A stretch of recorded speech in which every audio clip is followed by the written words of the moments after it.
A man walked into a Seattle corner store with a shotgun earlier this afternoon and demanded all the cash from the register. After the cashier put the money in the bag, the robber saw a bottle of scotch that he wanted behind the counter on the shelf. He told the cashier to put that in the bag as well. The cashier refused to give him the bottle, saying, "I don't believe you are over 21. The robber said he was, but the clerk still refused, stating that he needed proof of the robber's age. At this point, the robber took his driver's license out of his wallet and gave it to the clerk. The clerk looked it over and agreed that the man was in fact over 21, and he put the scotch in the bag. The robber then ran from the store with his loot. The cashier then called the police and gave the name and address of the robber that he got off the license. They arrested the man 2 hours later. And in other news today, it is believed that a new strain of influenza is responsible for the deaths of an entire village in a remote area in India.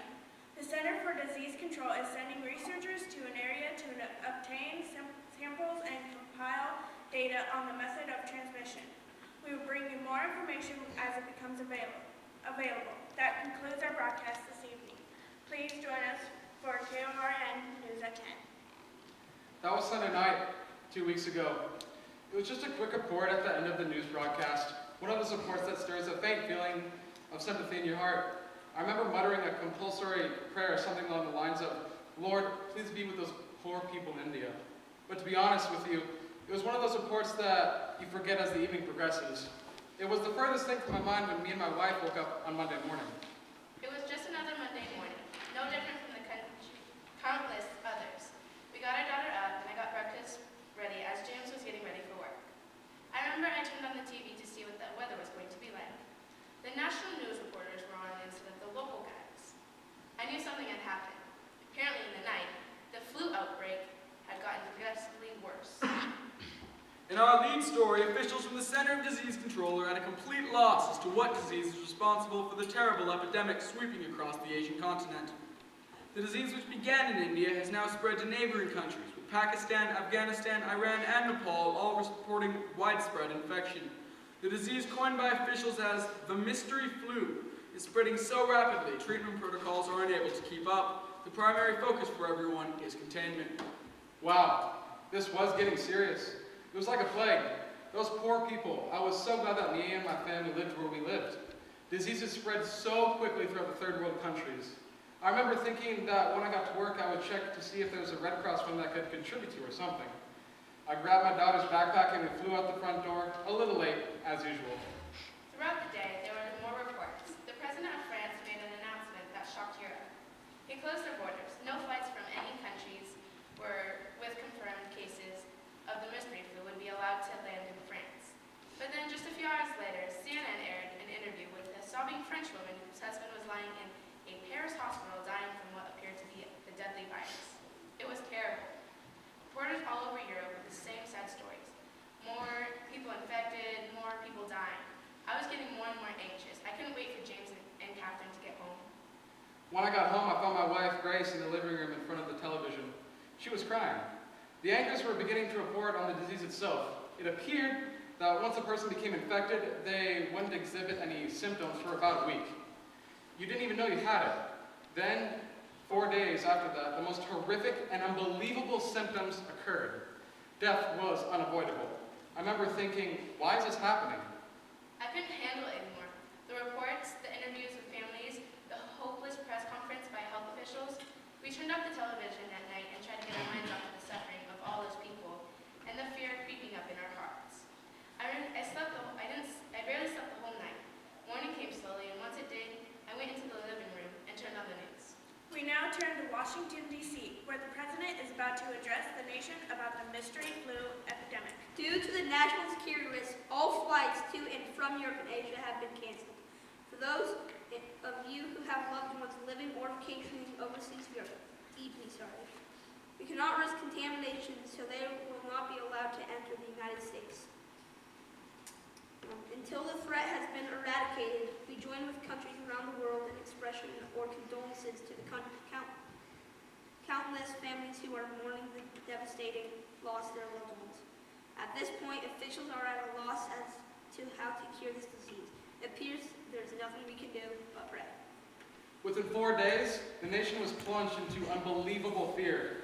Everyone was wearing those little masks on their faces. Preachers on television were saying, "It's a scourge of God, repent, repent." It was Thursday, just 4 days after the first report. 5 days ago, everything was normal, predictable, even somewhat boring. But Thursday, I heard something that sucked the air right out of my lungs. 2 women were lying in a Long Island hospital dying from the mystery flu. Within hours, there were reports from all over the country. It was here. I did something I hadn't done in years. I got down on my knees and I prayed. People were working around the clock trying to find an antidote, but nothing was working. Desperation stretched from one end of the earth to the other. Oh God, are we all gonna die? I was so relieved. Friday morning, we got our first message of hope. The emergency broadcast system broke in with a special announcement. This news just in. The code has been broken. A cure has been found. An antidote can be made. The Center for Disease Control is looking for someone who has not been infected. Testing centers will be open in the hospitals of every city to test blood of every man, woman, and child who is not currently exhibiting symptoms of the disease. Please report to your local hospital. The destiny of the entire world depends on it. It was the first time I had felt hope in days. We got our daughter dressed and drove to our local hospital. The line was long and tensions were high. The doctors and nurses who were attending to the dying were pricking fingers, taking blood samples and labeling them. They asked everyone to stay in the hospital parking lot while they ran the tests. They announced the names on the loudspeaker of people who could go home. Screams and wailing broke out with each name called. If they called your name to go home, that meant you were infected. Families, single people, women, men, children of all ages, all ethnicities. This disease did not discriminate. I couldn't take it. I begged James to take us home.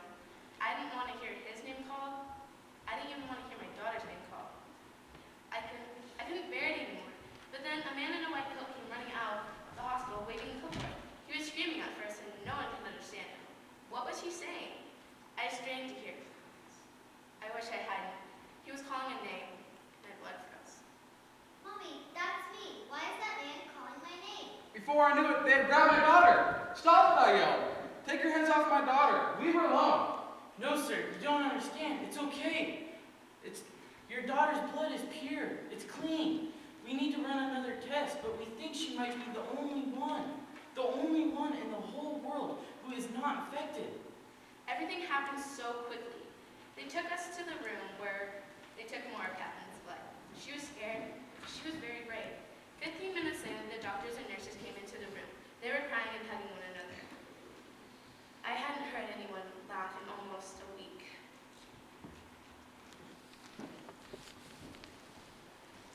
Your daughter's blood is perfect. It's clean. It's pure. We think that she might be the only one on the planet of the earth that her blood's not infected. Her blood isn't infected. It's a miracle. It's a miracle. But I need you to step outside with me for a few minutes.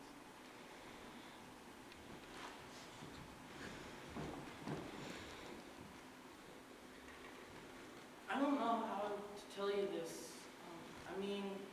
We didn't know the donor would be a child. We need you to sign a consent form. I don't understand. If you could just please read the consent form, it'll explain the procedure. It'll explain everything.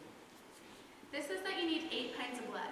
I'm not a medical expert or anything, but isn't that a lot? How much do you need? We had no idea. We really didn't. We didn't know that it would be a child. We weren't prepared. I don't know how else to tell you this, but to come out right and say it. We need it all. No, there must be another way. I wish there was. I so wish there was. This is the only way. I can't even imagine how difficult this must be for you. But please understand, we are talking about the whole world here.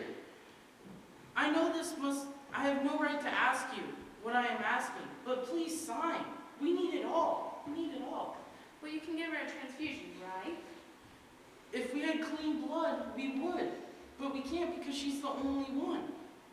No way. There's no way I can or will do this. You're asking me to sacrifice my child. How can you expect me to do anything like that? Please, sir. We're talking about millions of children, millions of mothers and fathers that are all going to die. Please, I am begging you. Would it- Sign. Would it hurt? Would she suffer? Grace, why are you even asking that question? We're not going to let this happen. There must be another way.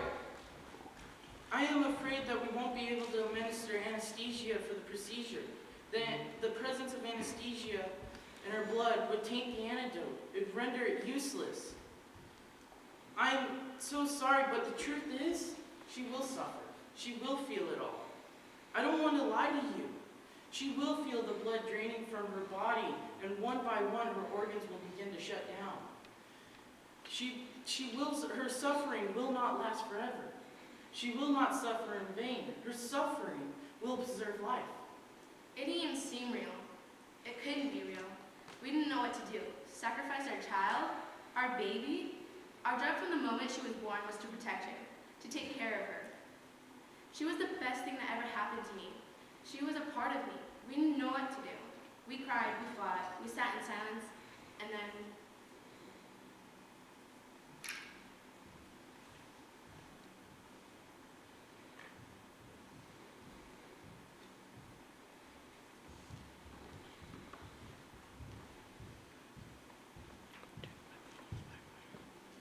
We will give you a moment together as a family before we begin the procedure. I couldn't move. How could I go back in there? How could I walk back into that room where my child was sitting completely innocent, completely oblivious on the table? What would I even say to her? Hi, Daddy. What's going on? What's wrong? I can't do this, James. I can't tell her.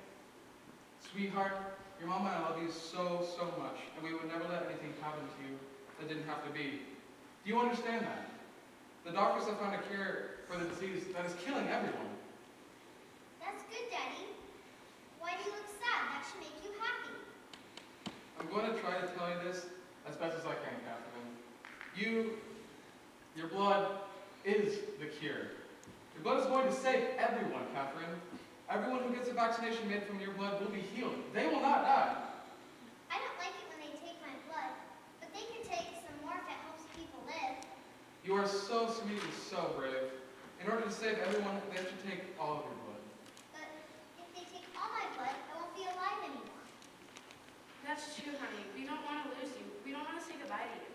We want to keep you with us. If there was another way, I know, Mommy. Don't cry. I can save all people all over the world with my blood. yes. If other kids and babies and moms and dads can live, I will do that. I will give my blood for them.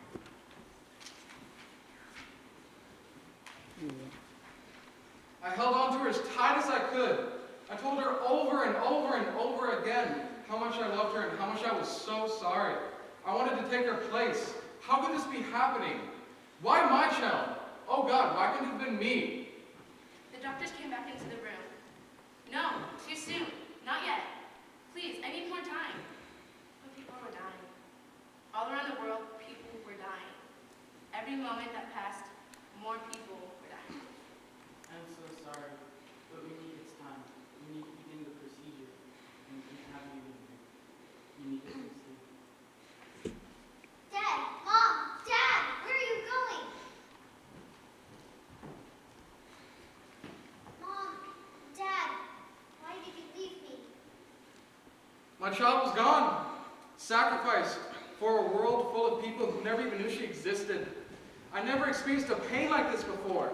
The cure spread more rapidly than the illness itself. Though many died, many more people lived.